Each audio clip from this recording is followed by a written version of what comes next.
আসসালামু আলাইকুম প্রিয় ভিউয়ার্স, নতুন একটি ভিডিওতে আপনাদেরকে স্বাগতম। চ্যানেলটি সাবস্ক্রাইব না করে থাকলে সাবস্ক্রাইব করে বেল বাটনটি বাজিয়ে দেবেন। আজকে আমি আপনাদেরকে দেখাবো কিভাবে আপনারা পিভিসি পাইপ দিয়ে চাকা বা টায়ার তৈরি করবেন। সেই প্রসেসটা আমি প্রথম থেকে শেষ পর্যন্ত দেখাবো। সো আমি 3 ইঞ্চি পাইপটা কেটে নিলাম। সো এইভাবে আমরা 2টা টুকরো কেটে নেব। তারপরে পিভিসি পাইপের ইনসাইডের মেজারমেন্ট নিয়ে আমি একটা পিভিসি শিটটা কেটে নেব। এই দেখতে পাচ্ছেন আমি কেচি দিয়ে এটা কেটে নিচ্ছি। খুব সুন্দর করে কেটে নেবেন এবং তারপরে শিরিষ কাগজ দিয়ে একটু ঘষে নিতে হবে স্যান্ড পেপার দিয়ে, যাতে করে এটা মসৃণ হয়। দেখতে পাচ্ছেন, এরপরে আমি এটা ভিতরে ঢুকিয়ে দিলাম, খুব সুন্দরভাবে ভিতরে ঢুকে গেল। সো এরপর আমি ছোট একটা 38 mm পাইপ নিয়েছি। সো সেটার মাপে আমি একটা হোল করে নিচ্ছি, যে শিটটা আমি কেটে রেখেছিলাম সার্কেলটা। এরপর আমি এটার ভিতর সে 38 mm পিভিসি পাইপটা ইনসার্ট করে দিব এবং গ্লুগান সুপারগুলো দিয়ে এটা আটকে দেব। এই যে দেখতে পাচ্ছেন, খুব সুন্দরভাবে আটকে দেব।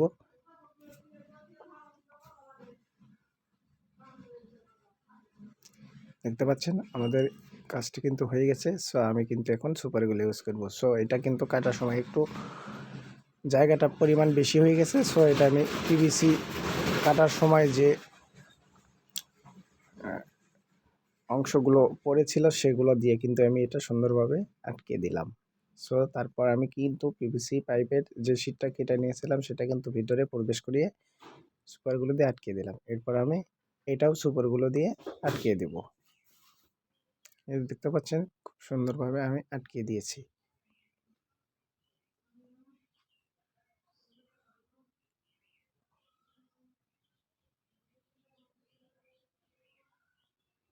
দেখতে পাচ্ছেন আমি ছোট্ট একটা কেটে নিলাম।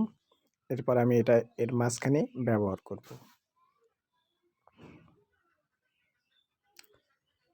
আশা করছি ভিডিওটি ভালো লাগবে, শেষ পর্যন্ত দেখতে থাকুন। খুব সুন্দর একটা ভিডিও হতে চলেছে।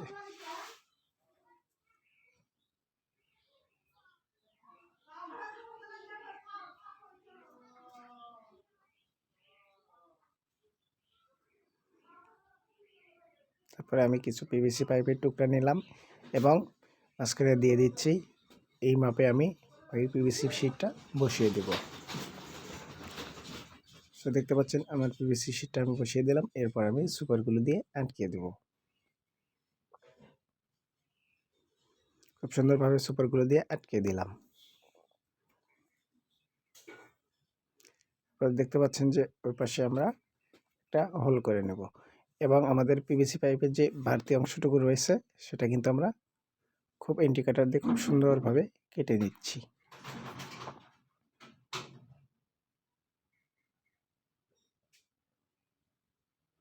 আপনারা এটা কাটার সময় খুব সাবধানে কাটবেন, কারণ এটা কিন্তু হাত থেকে ফসকে গেলে আপনাদের হাত কিন্তু কেটে যেতে পারে।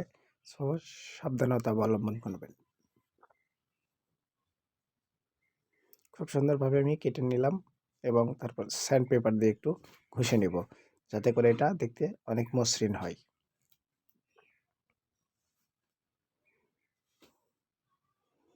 এরপর আমি এর ওপরে যে রিক্সা অথবা ভ্যানের যে টিউব রয়েছে সেই অংশগুলো আটকিয়ে দেব।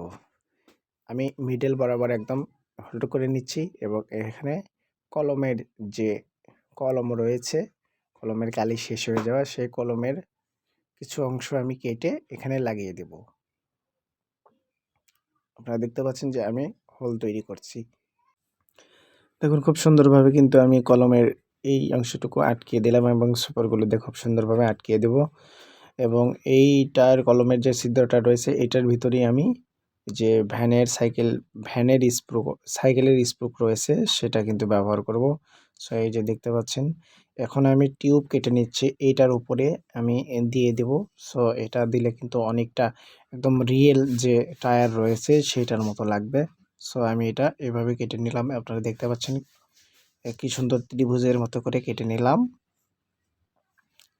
এইভাবে কেটে নেবেন। সো এরপরে এগুলো সুপারগুলো দিয়ে খুব সুন্দরভাবে আটকে দেবেন, তাহলে কিন্তু আপনার একদম রিয়েল টায়ারের মতো হয়ে যাবে।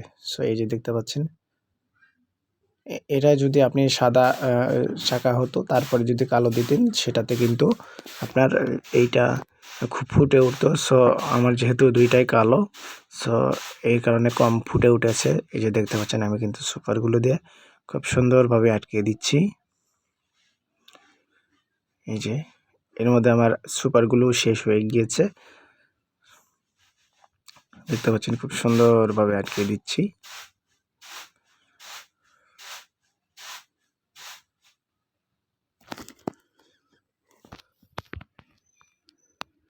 সুন্দরভাবে আটকে দিচ্ছি সুপারগুলো দিয়ে।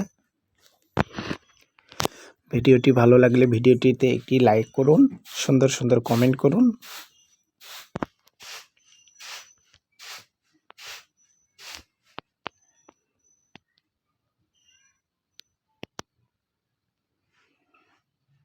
খুব সুন্দরভাবে বানিয়ে ফেললাম চাকাটি, দেখুন।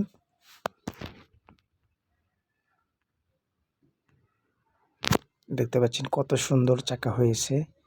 যে দুইটি চাকা তৈরি করেছি আপনি দেখুন কত সুন্দর, একদম কত সুন্দর চাকা তৈরি হয়েছে দেখুন।